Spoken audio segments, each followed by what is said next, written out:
Hello, everyone, and welcome back to the Real Positive Girl podcast. My name is Sabrina. Thank you so much for joining me for another week of podcasts. I'm really excited about this week, although I feel like I come on here every single week and I'm excited. So, but yeah, I'm excited nonetheless. I hope that you had a great weekend. Happy Monday to you all. I just want to let you guys know some exciting news that I have started an Instagram account specifically for this podcast. I don't know how popular it'll be or, if it'll be any additional benefit to anyone. However, I did start it, so I'm going to try to post things with updates on what we're talking about every week, what we're going to talk about each day, and just any updates on the podcast that are necessary for you guys to know. So you're welcome to come visit me over there, which is at RealPositiveGirl Podcast. Super simple. And if you don't remember that, you can always check the description box for the notes for the show. But happy Monday to you all. I hope that you're having a fantastic day. Whether your day is just beginning, in the middle, or towards the end, I hope that you're having a good one. If you're having a hard day, I always encourage everyone to take the 5-minute reset, which is to take at least 5 minutes to be by yourself and allow yourself to release any burdens, any problems, any issues that you are currently dealing with, suffering from, that are just too much for you right now, and to take some time to problem solve any problems that are affecting you directly, like that you're dealing with face to face right now, and currently in your life, so that you're able to walk away with a resolution after your 5-minute reset and hopefully, apply that resolution and be able to move on from that issue. Also, I always encourage everyone to make a list of at least 4 items that you are grateful for. That can be big, small, medium things. You can be grateful for being able to have dinner with friends this weekend. You can be grateful for maybe someone put an offer in on your home if you're trying to sell it, or maybe you're trying to find a place to live, like a place to rent or a home to buy, and that's working out. Maybe you were able to have some more fun in the sun as summer comes to an end. Whatever it is, you can be grateful for literally anything, and that's where the list is endless. So you should have no issue coming up with at least 4 items.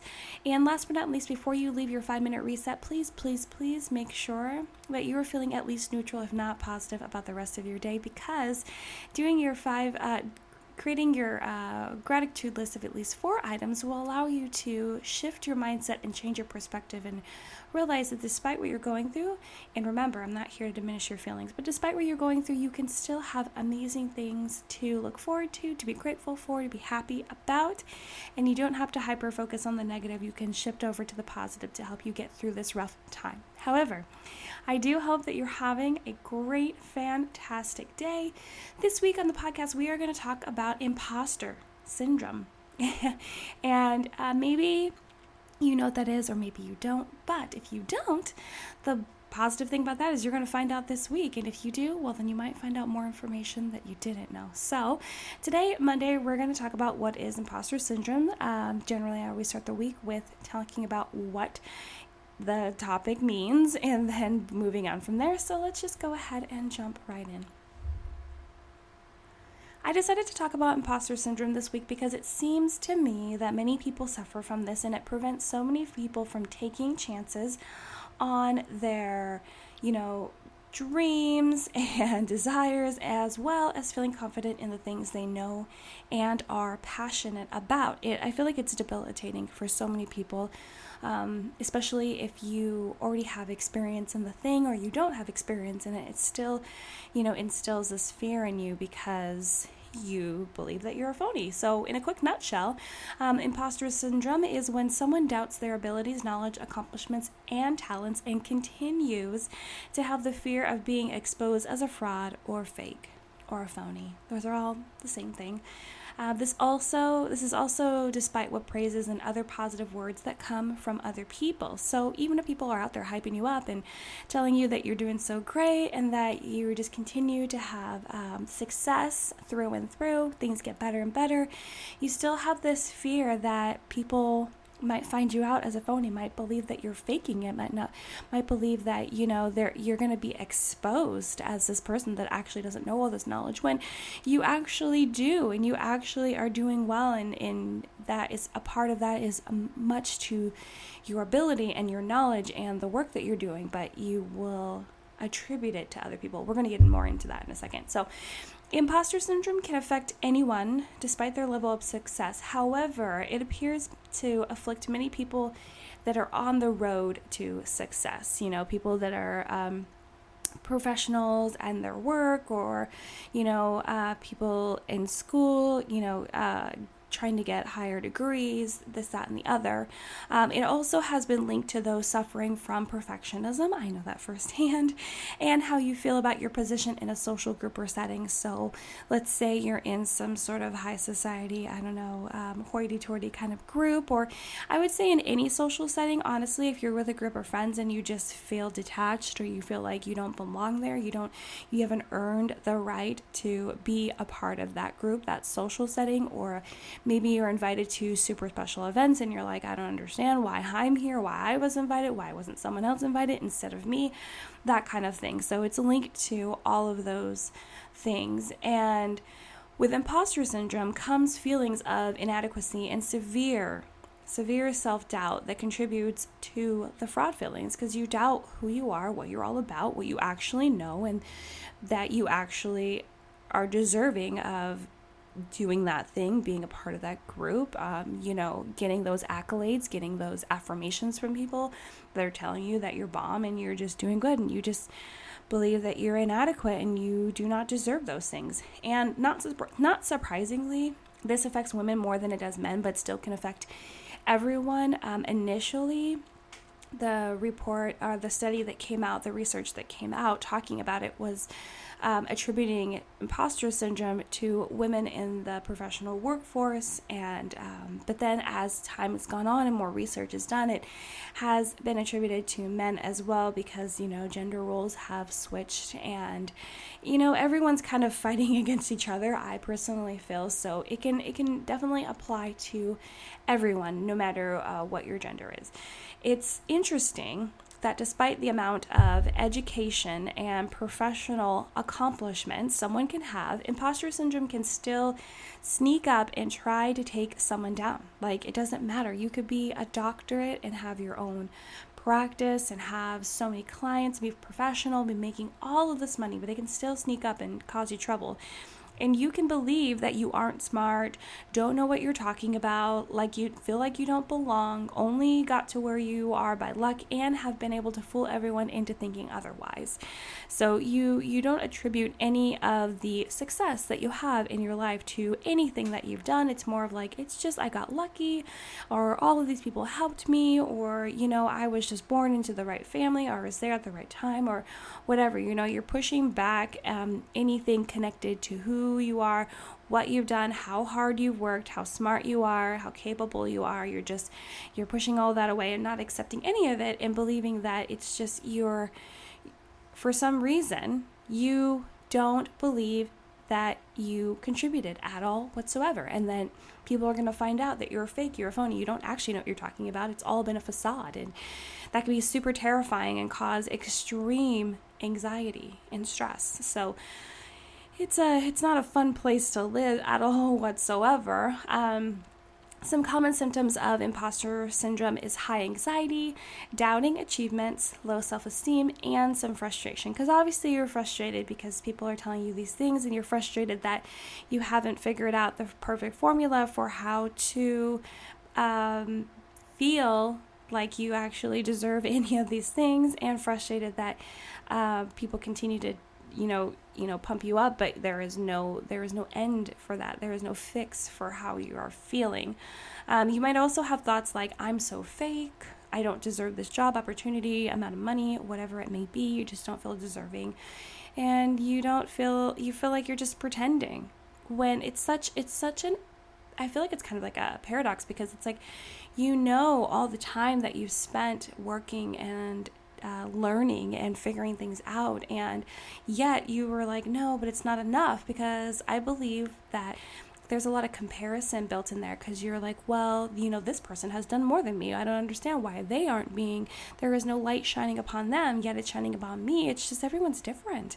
And I believe that's one of the main things, is like, if you do fall into the dangerous game of comparison, which I have a problem with that, then this can easily just suck you up and spit you out, and then you just you'll never appreciate who you are and what you've done and how far you've come on your own. Yes, you may have had help, but you were also part of that as well. In addition, you can believe that you only got to where you are from others' help and additional outside sources. And interesting enough, sufferers can be overachievers and someone that ends up sabotaging their own success. Obviously, you're going to be out there sabotaging your own success because you do not believe that you deserve to be where you are. You don't believe you deserve to have the opportunities, the success, the accolades that you are getting. You will sabotage your own success because you are in so much fear and anxiety that people are going to think that you are fake, that you're not doing well. So you might end up trying to do your hardest to keep everything together, but then you slip up because you're so worried about slipping up, right? So you sabotage yourself. Also overachievers because you're trying so hard to impress everyone, to do your best, to be successful, and you already are, and you're trying harder than you have to, but then you continue to push where you might eventually just burn out because you're trying too hard, you're working too hard, you're pushing too hard when you don't have to. You're already doing a fantastic bang up job, but you just can't see it, you can't accept it, you don't realize it. The problem with imposter syndrome is that no matter how much success you have or how well things go, this does not change how you feel about yourself. And that's what I was talking about. No matter how much people are hyping you up, no matter how much you realize that, yeah, you killed it at that meeting, people are patting you on the back, telling you you're doing a good job, you're getting raises from your boss, you're moving up that corporate ladder, or you're building your business and you're getting more and more clients. It doesn't matter. It just seems like all of that is pretend to you, as if it's a house of cards and it'll all fall apart at some point and once someone pokes something in the middle, because they'll discover that there's something wrong, there's something fake, there's something phony, when maybe there was a part of you building your business or becoming successful where you did have to fake it till you make it because you didn't know exactly what to do in that situation. I still do not believe that warrants you feeling like you're a phony just because maybe you took an opportunity to have someone help you more than they should have, and they kind of gave you an extra boost into the next level. If you're still attributing the fact that they helped you, they assisted you, we are all not here alone on our own islands working towards things. We can acknowledge that we got help, but we don't need to give them all the credit, especially if you are working hard and putting in the time and putting in the effort and have taken the time to learn, study, and educate yourself on the things. You just are. You're doing what you need to do. So it's just hard because no matter how much success and how well you see things are going, you can't accept it. And a lot of times this feeds into a vicious cycle of wrongly identifying what helped us accomplish or get through our current thing. And this week we are going to talk about the imposter syndrome cycle. We're going to talk about it on Wednesday, so there's a little sneak peek for you, and talk about how we can get stuck in that cycle and not know how to get out, and how everything just feeds into each other. So I feel like that'll be a pretty interesting one, so I hope you come back and listen for that. But for example, you aced the presentation at the big meeting this morning, but you attribute it to staying up all night to prepare. Or you get through an anxiety-inducing party, but you attribute it to memorizing conversation topics and who would be attending.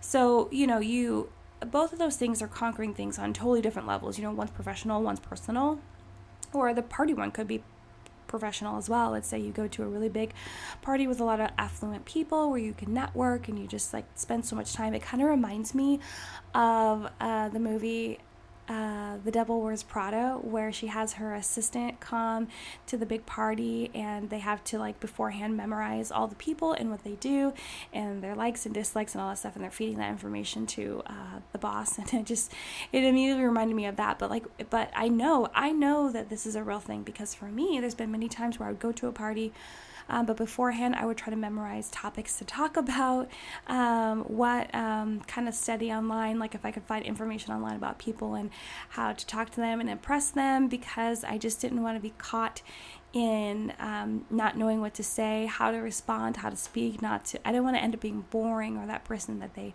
decided to make an excuse up to get out of the conversation. So I totally know what that means. But if you do well in those things, you're attributing it to this other thing, but not directly towards you. It's some sort of outside source or outside help of like you stayed up all night. No, it's like if you did well at the meeting, it's probably because maybe it helped that you stayed up all night, but you probably didn't have to. Maybe it's because you just know what you're talking about and you're very organized in your understanding of whatever you were educating the group on. And in regards to the party, maybe you just did well because you kept yourself calm and you kind of just were flexible and you went with the flow, and you are very interesting and people find you interesting and want to talk to you and want to get to know you because you're a cool person. So we will chat more about this as the week goes on, but I just wanted to give you a general overview of what imposter syndrome is and kind of some symptoms that you might experience if you have it. So hopefully this was pretty helpful for you. But that's it for today, guys. Thank you so much for listening to the Real Positive Girl podcast. Again, my name is Sabrina. Again, happy Monday. Go ahead and come visit me on Instagram on the new podcast Instagram page, which again is at Real Positive Girl Podcast. Please check the description box for the notes for the show, my email address, my web address, and again, where you can find me on Instagram. But happy Monday. I hope you guys have a fantastic day. And until next time, have a good one. And I'll see you next time. Bye, guys.